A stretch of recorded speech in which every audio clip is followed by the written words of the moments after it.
Hello guys! At dahil nga po may mga nahinog kaming Indian mango, ay naisip po namin gumawa ng ice candy. Tingnan po natin kung masarap din po. At ayan po ang aming mga sangkap, cornstarch, gatas, asukal at mangga. At ayan po, nag-uumpisa na po nating check upin ang mga mangga kung pwede pa po. Kasi po minsan po may overripe, hindi na po siya masarap para gawing ice candy. Eto na guys, i-shake na natin ang mapino na.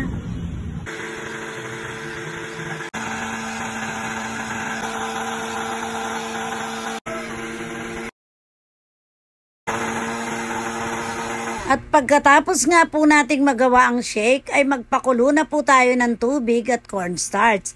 Haluin lang po nating mabuti upang di po ito magbuo-buo. Ilagay na rin po natin ang asukal at gatas. Huwag po nating titigilan ng paghalo dahil po nagbubuo-buo at dumidikit. Ginagawa po ang ganitong proseso upang maging smooth po ang ating ice candy. At pagkatapos po nating maluto ito ay palamigin lang po natin at ihalo na po natin ang ating mangga. At syempre po mag-uumpisa na po tayong magbalot ng ating ice candy.